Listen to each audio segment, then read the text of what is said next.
सेविया Europa league की champion बन गई।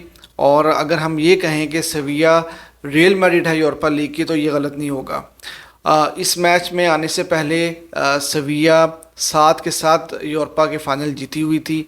ये वो अपना 8वां फाइनल खेल रहे थे। और दूसरी तरफ जोजे मourinho ने 5 यूरोपियन फाइनल खेले और वो 5 के 5 जीते हुए थे। तो ये फाइनल बड़ा इंटरेस्टिंग इसलिए था कि दोनों जोजे मourinho और सेविया में से किसी एक ने विनिंग स्ट्रीक को लूज़ करना था। और at the end of the day Sevilla final जीत गई और उन्होंने पेनल्टी किक्स के ऊपर जोजे मourinho की रोमा को हरा दिया। और अगर हम ये बात कहें कि भाई सेविया चाहे जितनी मर्ज़ी मुश्किल में हो और फाइनेंशियल फेयर प्ले की वजह से उन्होंने काफ़ी डिफ़िकल्टी देखी, उनका ला लीगा का सीज़न भी इतना अच्छा नहीं रहा था और वो यूरोपा लीग के लिए भी क्वालिफाई नहीं कर रहे थे। लेकिन अब क्योंकि वो यूरोपा लीग जीत चुके हैं तो वो यूरोपा लीग तो आप छोड़ें, वो चैम्पियंस लीग के लिए भी अगले सीज़न में क्वालिफाई कर चुके हैं।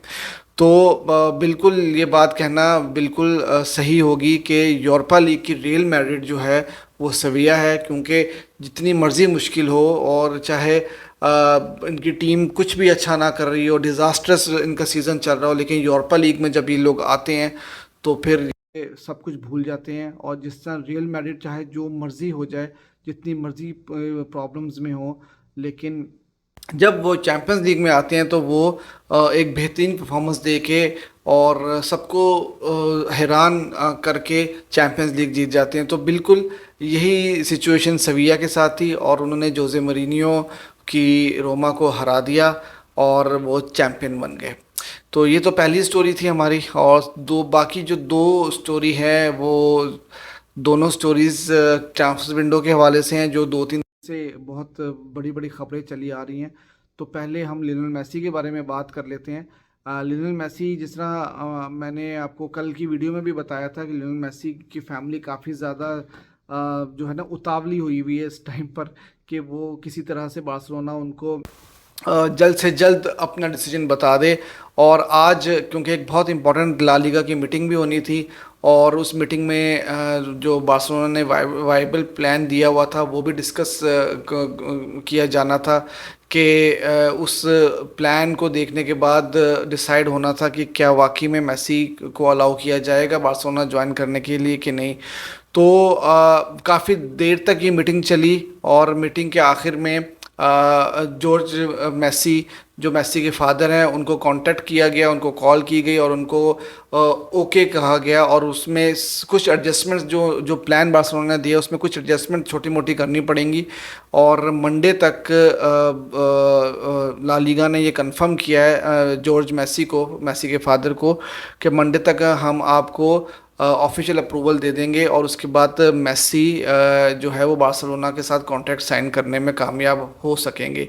तो ये खबर जो थी बड़ी अंदर की खबर थी और ये जेरार्ड रोमेरो ने इसको ब्रेक किया था। आप जानते हैं कि जेरार्ड रोमेरो जो है वो इस तरह की अंदर अंदर की सीक्रेट खबरें जो हैं वो लेकर आते हैं। और कल क्राइफ ने भी ये बात कही थी जब रोमेरो उनका इंटरव्यू कर रहे थे, तो उन्होंने कहा था कि आप इतनी अंदर की खबरें कैसे लेके आ जाते हैं। तो ये भी बड़ी एक इंटरेस्टिंग सी कल एक सिचुएशन हुई थी।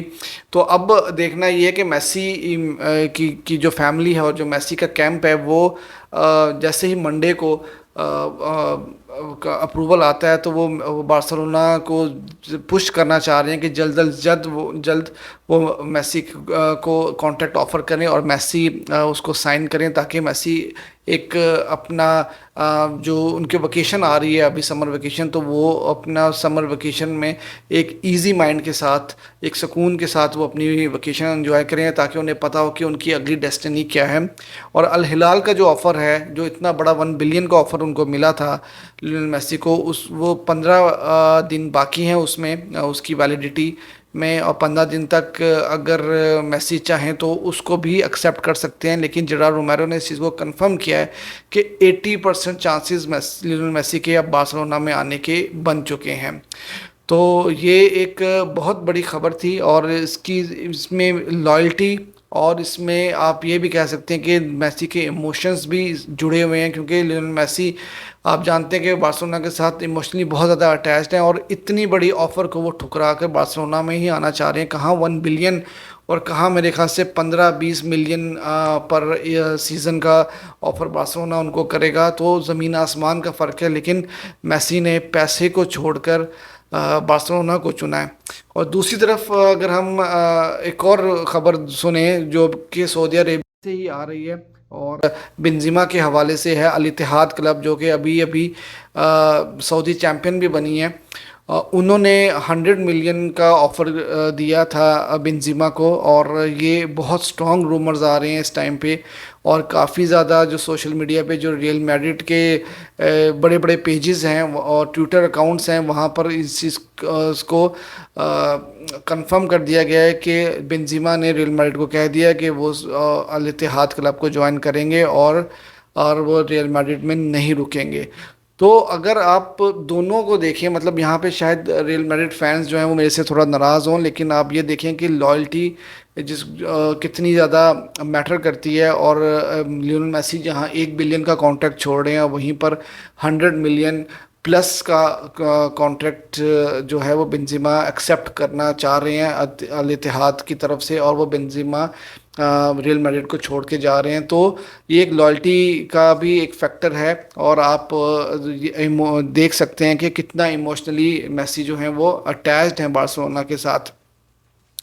दूसरी तरफ अगर बेंजिमा के कैरियर के ऊपर नज़र डाली जाए तो भाई बेंजिमा का एक बहुत बड़ा कैरियर था, और वो रियल मैड्रिड के लेजेंड्स थे। मेरे ख्याल में रोनाल्डो के जाने के बाद उनकी परफॉर्मेंसेस निखर के आई थी। तकरीबन 647 उन्होंने गेम्स खेली हैं, 353 गोल स्कोर किए उन्होंने, और 165 असिस्ट थे। और मैं समझता हूँ कि उन्होंने जो मॉडर्न प्लेयर्स हैं रियल मैड्रिड के, जैसे रॉड्रिगो और विनी, उनको बनाया है, उनको उनको बना के वो जा रहे हैं कि अपना एक्सपीरियंस उनमें कन्वर्ट करके वो जा रहे हैं। एक मॉडर्न डे के बेहतरीन स्ट्राइकर थे, और जो मॉडर्न डे रिक्वायरमेंट्स थी, मतलब बॉल को रिसीव करना, बॉल को असिस्ट करना, गोल स्कोरिंग, क्लिनिकली वो गोल के सामने रहना, तो बेहतरीन प्लेयर थे। मेरे ख्याल में रियल मैड्रिड को एक बहुत बड़ा धचका लगा है। और मुझे ऐसा भी लगता है कि बेंजिमा के जाने की एक जो मेजर वजह है वो ये हो सकती है कि इस वक्त मार्केट में रियल मैड्रिड जो है वो स्ट्राइकर देख रहा है, और हैरी केन के साथ काफ़ी ज़्यादा जो है उनको लिंक किया जा रहा है। तो कहीं ना कहीं बेंजिमा को शायद as a backup striker Real Madrid देख रही थी।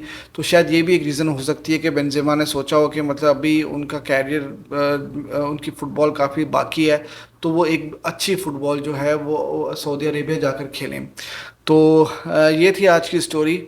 और आप भी मुझे बताइएगा कि क्या बेंजिमा को रियल मैड्रिड में रुकना चाहिए कि नहीं रुकना चाहिए, और आप क्या समझते हैं कि लियोनेल मेसी क्या बार्सिलोना में अगले सीज़न में खेल पाएंगे कि नहीं खेल पाएंगे। और अगर आपने चैनल को सब्सक्राइब नहीं किया तो चैनल को ज़रूर सब्सक्राइब कीजिए।